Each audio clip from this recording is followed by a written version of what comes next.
Dr. Travis Langley, thank you for joining us on Assembly of Geeks. I'm happy to be assembled. we're, we're happy to have you assembled with us. And I'm really looking forward to our conversation about your book. And the first thing I wanted to ask you about it is, I know you've been a Batman fan since childhood, but how did the combination of your fandom and your expertise collide into what you do today? Oh gosh, I wish that were a short story or I just had one piece of it. Different things came together in the year I went to Comic-Con for the first time. There were just a lot of different things going on. I was reading a book called Superman on the Couch by Danny Fingeroth that got me to thinking about some of these things. I was teaching a psychology and literature course, involved a lot of character analysis. I went to Comic Con for the first time. I Mm, met comic scholars, and I knew I wanted to write things like the Superman on the Couch book, and I wanted to pull in some of my experience. I just that was the year I just knew it all needed to come together, yeah. and I was going to write an article about Batman. One year later, it's okay. It's going to be a book about Batman Yep. because I can't stop thinking of things that would fit. Okay. Well, that makes perfect sense. Well, it's a fantastic book, and I think it's really insightful when it comes to getting a good sense of what's going on in a character's mind beyond what people even realize. And from an audience psychological standpoint, it seems what draws people to him is the simple fact that, as you point out, he's the most human. He struggles things with things like we do. He had to create his own superpowers, and he tackles life's bullies in a way that we'd all like to, and that's basically striking fear into all of them. And he's got this origin that touches on the most basic, most primal fears anybody has. Hmm. We all know that our parents can and will die. We learn it somewhere along the way. Yeah. And it is one of the most basic fears. It's not just that he's the self-made man, he's done more than that. He's taken weaknesses. He's taken some of the worst things and turned them into strengths. He takes the darkness and makes it a strength. To show it's like you don't have to be afraid. You don't have to, even if you're not the one who can stand up, you can feel like somebody who can fit into the darkness can stand up. Yeah. And you point out that he's been seen more than any superhero with the combination of TV, film, and publication. And in that time, he's evolved. And like a lot of the early comics, he used to be just a guy who, fought bad guys and beat the bad guys only in the shadows. But eventually, writers found new ways to expand their stories. And in this case, make these characters have a lot more depth to them. Yeah, it went by degree. You evolve. Let's do this thing. Let's do that. One of the earliest stories, Batman wasn't fighting supervillains. You Right. didn't really get a supervillain for a year. He had some odd characters, like this monk character and Hugo Strange. Hugo Strange was around before the Joker. Hmm. But 1 year into the series, he gets the sidekick. Catwoman shows up, the Joker shows up, and sales double. I see a lot of things that refer to how he gets the sidekick and sales double. I even did that in my own book, but a bunch of things came together at that point where they start making the villains more elaborate. And some of it's just going to be trial and error. When you've got this kind of character, some villains will work, some won't, Yep. and the more elaborate ones, or the ones with something more interesting and something different psychologically, are the ones that are going to stick. With Superman, to come up with enemies, you keep having to think what can challenge his physical powers. Yeah. So you keep basing most of the characters on powers. You've got Lex Luthor, the super scientist billionaire, who originally was a dictator in an Eastern Bloc type country when he first appeared, and he evolves with the time. Luthor is the super genius Earthman to take on Superman. You've got that one. Now, what do you do with everybody else? You need superpowers and gimmicks. With Hmm. Batman's characters, the enemies are based on psychological qualities because he is based on psychological qualities. So each of these reflect and distort aspects of himself. Some of it was deliberate, some of it was not. It's just those that don't, like the Cavalier, they're not going to catch on and become, a part of the Rogues Gallery the same way, the bright laughing clown who's really a monster inside will challenge the dark brooding hero who only looks like a monster, Yeah. or the intellectual challenge of the Riddler, and the Penguin who's a counterpart to the high society aspect of Bruce Wayne, and Two-Face, who's a counterpart to both sides of him at the same time. Catwoman was a deliberate Yeah. comparison. Bob Kane and Bill Finger wanted to bring in a fun kind of criminal, and Bill saw the cat as kind of a counterpart to the bat, so they could have the cat and bat play. I love how you talk about the Joker in the Dark Knight because that's obviously one of the most popular incarnations of that character because of just the amazing performance by Heath Ledger, and it's because it's the most recent. And I like how you break down that even though he's kind of a crazy killer, he's very much in control of his actions and his manipulations. But he's got that constant smacking and licking of the tongue, and that's actually a sign too of a certain psychological aspect of what's going on. Can you share with people who might not realize that what's going on there? Well, as the Joker's usually depicted, it's really hard to argue that he would qualify as legally insane because he knows what he's doing. Mm-hmm. As bizarre as he is, as bizarre as his ideas are sometimes, he knows what he's doing. He knows the difference between right and wrong. He knows the rightness and wrongness of what he's doing. That's the fun in it. Yeah. But in The Dark Knight, there are some specific aspects of him you don't see in any other depiction. The little gestures, the flicks of the tongue, the occasional smack of the mouth, those come across like side effects of having been on an antipsychotic, as if he had developed something called tardive dyskinesia, which is, it has to do with the dopamine system. It can produce what looks like Parkinson's symptoms to people who don't know the difference. There is a difference, but it's Parkinson's-like as far as a lot of people see it. And he's got these qualities that he's showing throughout this movie. And that's the only real hint at any kind of a past with this character, is that it looks like he has previously been on some heavy-duty, old-school antipsychotics for a while. Yeah. Anything else we get about his past, well, it's just inconsistent lies, and well, we like it that way. I really like in the book how you break down the different psychological aspects of the villains.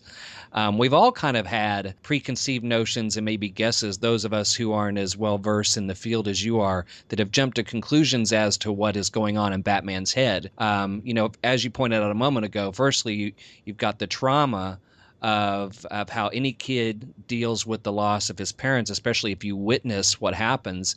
But then you discuss whether it may or may not have led to Bruce Wayne or Batman possibly having post-traumatic stress disorder. Can you talk a little bit about that as far as how that relates to Batman? Well, that one comes up a lot. You really have to go through the specific criteria for post-traumatic stress disorder. Obviously, he had a trauma. Mm-hmm. And obviously, it influenced him very powerfully and changed his life and affected him in many ways, good and bad. You can be affected by a trauma in ways good and bad without qualifying for post-traumatic stress disorder. Post-traumatic stress disorder is something very specific. This idea that the stress directly related to that trauma is interfering with the person's functioning in the things that are their priorities in life, and the thing that's his priority in life is being Batman. Yeah. And nobody can be Batman better than he can. Who's going to fall apart first in a crisis, us or him? Right. Not him. That's right. He definitely fits some symptoms of it. He definitely has some qualities, but he doesn't quite have enough to qualify for the disorder. There's certain things that he doesn't have. Some people say, who's the real character, Batman or Bruce Wayne? To me, it's a false dichotomy. Batman is Bruce Wayne, period. Right. He's got his Bruce Wayne Playboy act. He's also got his extra scary Batman act. There are going to be people who listen to this and go, how can you not say he has PTSD? You need to look at the statistical criteria. There's certain things he does not have. He does not have insomnia. He will be sleep deprived because he makes himself sleep deprived. He will make himself run. It has been shown if he can get to sleep, when he gets, sometimes he can go to sleep very rapidly when he lets himself go to bed, when he lets himself rest. He can fall asleep right there on the floor of the Batcave. Neil Adams did that in a recent story. And he can stay asleep and sleep a long time. He wake up in the middle of the afternoon. Alfred has to wake him up. He doesn't have insomnia. He'll be sleep deprived, but he does not have insomnia. Oh, he does not avoid reminders of the trauma. He seeks them out. Yeah. He does not avoid people with guns and dark alleys, he goes after the people with guns, and he'll hang around in the dark alleys. There are definitely some things he does not have. Well, it's He, like you he, said. You said declaring war on criminals is almost as crazy as putting on the mask itself. yeah, but he does that at age 8, Right. when the ideal makes some sense. Yeah. And as it evolves, and the idea changes as he grows up, he thinks in a bigger picture. He thinks in terms of, what is he inspiring in people? And sometimes he has to get onto himself for having, lost the sense of, oh yeah, that is the big picture. Hmm. But that's it with any of us. You have, the big job you love, and you get so focused on some of the details you miss. Oh yeah, there's this bigger thing I love to do even more in it. Yeah, In terms of what he wants to do, nobody does it better.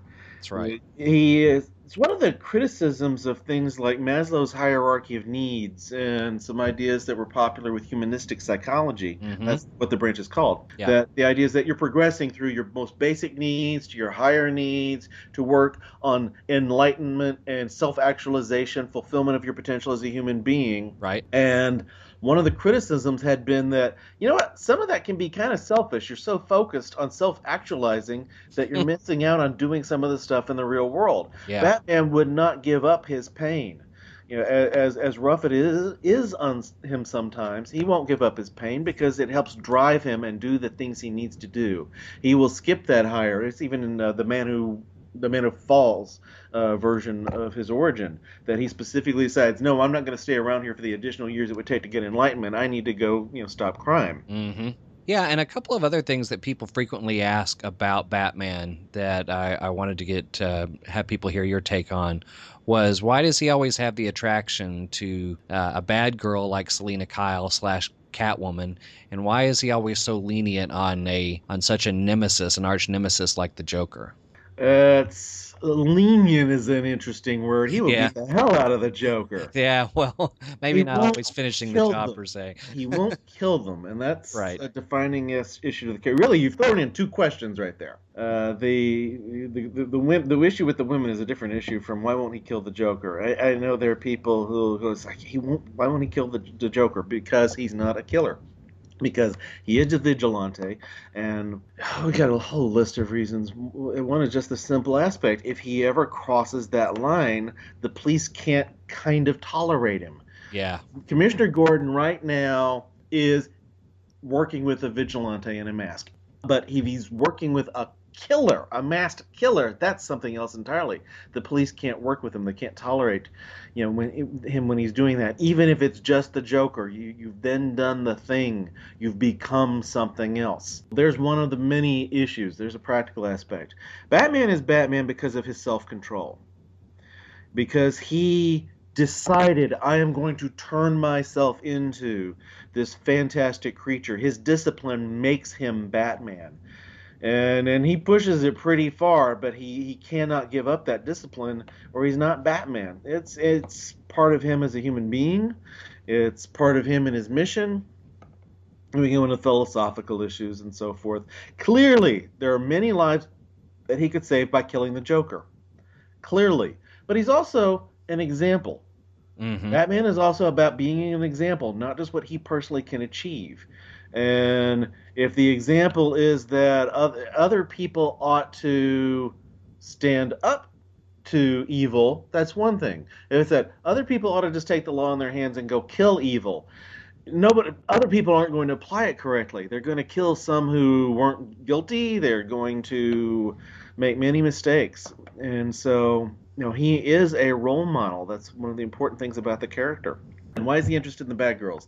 There was this story in the 70s where even he pauses for a moment, considering that the main women in his life have been Talia and Selena, Yeah. and he's trying to figure out, so what is it about these bad women? And it baffles him. He's wondering, what is it about me that these are the main women that I'm attracted to? At heart, he thinks he's not a good person. There's even a line in the Hush miniseries in which Superman is trying to get Superman is trying to get Batman. And the voiceover narrative, they don't do thought balloons now in most of the stories, but they'll do boxes that are thought balloons. Right. And Batman is thinking that, deep down at heart, Clark is a good person. Deep down at heart, I'm not. That's Hmm. part of how he thinks of himself. He thinks he's not a good person. He thinks he doesn't deserve a good person, and he'd be trouble for good people. And he can't fully commit to a relationship. He sees the mission. The mission is first. He would like to. It's been shown a number of times in stories. He would like to commit to a relationship. He would love to do it someday. Someday. So with these bad girls, we understand why he's not with them. They've got the law keeping them apart. So they've got this thing that's keeping them attracted to each other but apart. And that works for him and his life. So a character like Batwoman, when she was in the comics, to replace Catwoman for a while, why don't they just take off the mask and be a regular couple? It didn't make any sense. Yeah, I mean, I would say as far as on film, you probably got the closest kind of breakdown on that was in Batman Returns, where, and you point this out in the book, where, it's evident that they're both people with certain things that have happened to them that have turned them into who they are. They both wear a mask, and then, they realize at some point in time what their secret identities are, and then there's Bruce Wayne at the end of the movie pulling his mask off saying, look, we're one and the same. Selena as the shy secretary who can't quite pull things together isn't quite what we normally think of as Selena. Yeah. That's the Tim Burton approach. But still, the Batman Catwoman relationship in that movie is fascinating. Batman Returns has some problems, not as many as each of the next two movies after it, but Yeah. it has some wonderful things in it. And honestly, my favorite moment in the entire movie is just when Bruce and Selena each show up at the big masquerade Yep. party ball. Everybody else is wearing a mask, and they're dressed in regular evening wear. Yep. Each of them, on their own, without consulting with the other, has shown up without wearing masks because them wearing evening wear, dressed like regular people, that is their costume. Right. I Yeah. love that. Just the moment when they arrive in those outfits, it's a wonderful moment. It's interesting to see, even though some were obviously better than others, that the different takes that the directors have had on Batman over the years, from Batman in '89 till The Dark Knight Rises. You broke down kind of what they were looking for in Michael Keaton was somebody who looked as normal as possible, wasn't an Arnold Schwarzenegger style muscle guy, because they wanted to focus more on the transformation. And in the process of those two movies, some people thought that there wasn't enough Batman and that the villains actually, stole the show or were much more prominent in those films. And that was totally on purpose by Burton. That's what he wanted. He wanted a normal guy becoming this vigilante hero. And, the villain stole the show because he was very much a quiet, kind of in the shadows kind of man who was internalizing his demons the whole time. Tim Burton said he saw Bruce Wayne as a weak man Mm-hmm. who needed the costume to transform himself into Batman. This is not how we normally see Batman depicted. Yeah. And this was first appalling to Michael Uslan after spending a decade trying to get the movie made, and then here Burton wants to cast Mr. Mom as Batman. Right. And this was horrifying to Michael. It's like, everything is just going to crap. And it worked out well for what Burton was trying to do, for the story he was trying to tell. And it was an incredibly successful movie, blew us away. It worked for 1989 audiences. Mm-hmm. It showed the world that people can take Batman seriously and they can enjoy Batman. And if Burton had gone with the stronger type and made a stronger Bruce Wayne, more Batman-like Bruce Wayne, he might be right. It might have been difficult for audiences to buy that in 1989 when they weren't accustomed to serious superhero movies. You hadn't Yeah. even had a good Superman movie in a while. Yeah. Yeah. And so nobody had a successful, meaningful comic book movie of any kind in almost a decade. And there you'd never, in color, had a serious superhero movie really succeed Yeah. without superpowers. He was definitely very secondary, very unique take on Bruce Wayne. And then you get to Batman Forever, where he's the most visible he's ever been, even as far as not only taking action as Batman. You've got the scene after he witnesses the death of Dick Grayson's family, going out and beating up the bad guys as as Bruce Wayne. Yeah, Batman Forever has problems. More, each one, like those first four movies, each one has problems till that fourth thing Yeah, with Arnold in it is nothing but problems. yeah. But Batman Forever is underrated. It has some good things to it, and one thing Joel Schumacher understood was that this guy's always Batman. It doesn't matter what he's wearing, what act he's putting on, he's always Batman. He can be in a tuxedo at the circus, and he's gonna go slug Two-Face's thugs, and that is always there. He's always that character, and Schumacher really got that. I honestly think if Schumacher had been trying to make serious Batman movies, we'd have seen something pretty decent, because the man has shown he's very capable of making serious movies. During the 80s, and you're right, during the 80s, during the 90s, he made a number of very serious movies. Yeah, I can watch Batman Forever, even though I wasn't the biggest fan of Val Kilmer as Bruce Wayne, but I think the Batman story in of itself and the villains, I really like the villains in it too, is much more watchable than really any aspect of Batman and Robin. I have seen Batman and Robin 4 times. I usually just refer to it as the Abomination. I saw it when it came out in theaters. I saw it when I was writing a sample chapter for my book. Yeah. One more time while watching the book, and then the fourth time when my wife, a friend, and I were rewatching all the movies before The Dark Knight Rises came out. And so that one was purely because, well, we're watching them all, so it includes that thing. And after it was over, I said to my wife and my friend Eric, name one good thing about it. They were stuck. Finally, Eric said, I like Poison Ivy's costume, but you know what? Poison Ivy has had much better, much sexier costumes than that. Yes, she has. There's a line early in the movie. It's a good line, but it's horribly used. When Batman makes the comment, "This is why Superman works alone." It's a good line, but it doesn't make any sense when they use it. Yeah. They used it in the commercials, but it's we went through a long period of time after Batman and Robin kind of messed with everybody, the audience psyche. Long enough for Batman to be legally dead.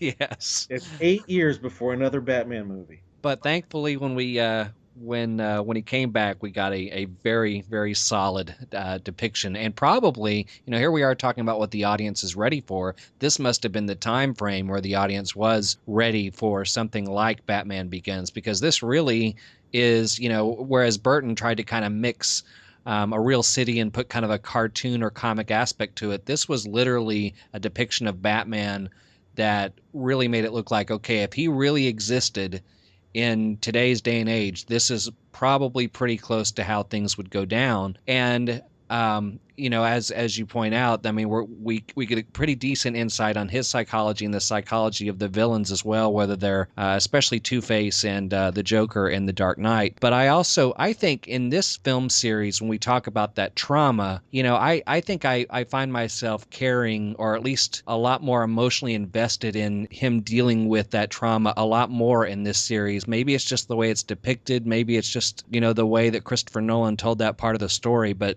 all those moments where he's thinking back to his father, and it's more of his father than anyone else. You don't really see the mom very much. It's all about the why do we fall. She says absolutely nothing. Yeah. When they're on the train, she doesn't say a word. She sits there and looks pretty while listening to Dad and the son talk. Yeah, right.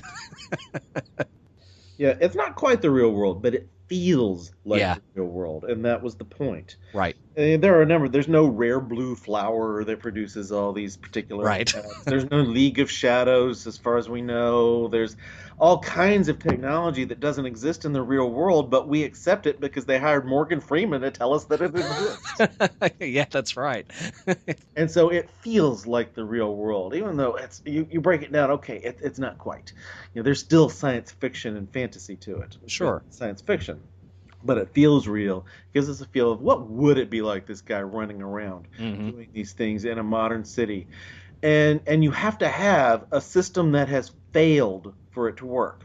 This is Hmm. something Frank Miller hit on back when he did Batman Year One. Yeah. You needed a really corrupt police force with corrupt authorities for it to make sense. Hmm.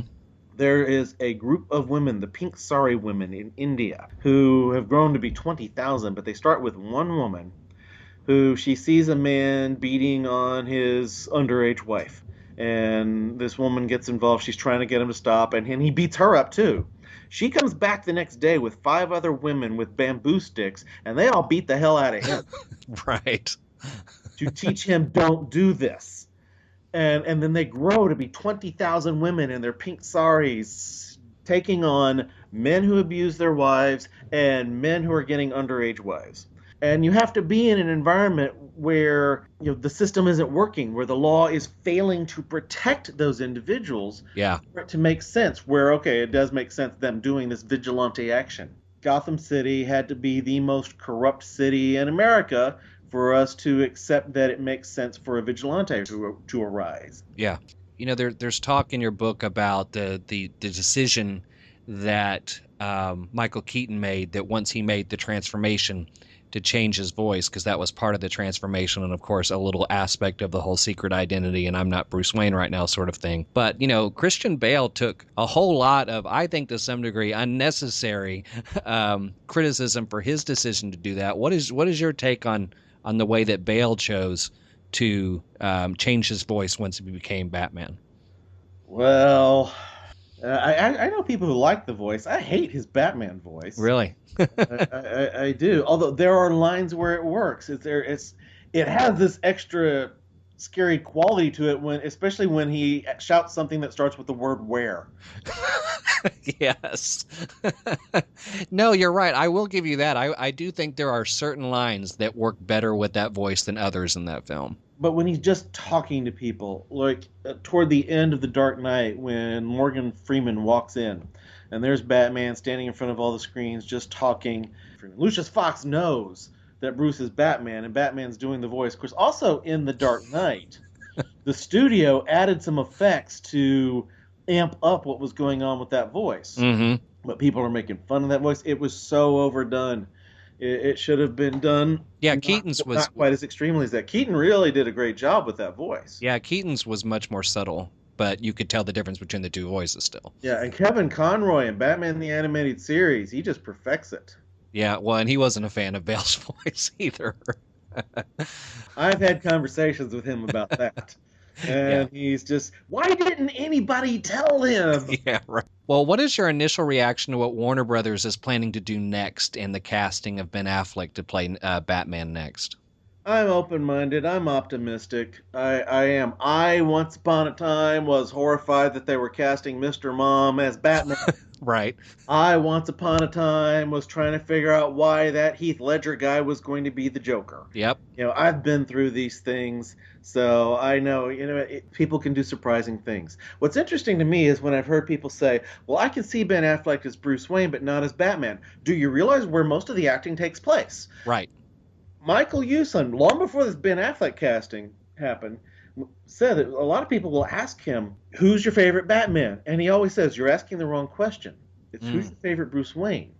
That's what really makes the difference. People bought Christian Bale as Bruce Wayne, so even as much as a lot of them hated that voice, they still bought him as Batman. Yeah. If people are ready to buy Ben Affleck as Bruce Wayne, it's like, okay, that's most of it right there. True. Once you put him in that costume, I just want to know what he's going to do for the voice. Yes. And Ben Affleck has a lot more range than a lot of people realize. You got to really see the full body of his work to have a sense of the variety of things that he's capable of. So I'm very optimistic. Is there another character's psyche that fascinates you almost as much as Batman? There are a lot of fascinating characters. Superheroes in general. I would like to do a Superman book. I would like to do a Spider-Man book. I would like to do a very broadly Stan Lee Heroes book. I want all the superheroes. If anybody goes out there and puts out another book on the psychology of a specific superhero, I will be annoyed because it's like, why didn't that publisher have me do it? Yeah, right.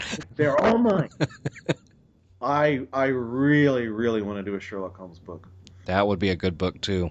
I have to think with the popularity of characters right now, like Tony Stark and Oliver Queen, Iron Man and Green Arrow. I would think those books would do very well, and they both have very unique psychologies. Green Arrow is obviously got some similarities to the whole vigilante and the corrupt city thing, and then Tony Stark's just kind of a unique dichotomy of kind of self-obsessed, but occasionally has his moments, but at the same time goes out there and fights the good fight.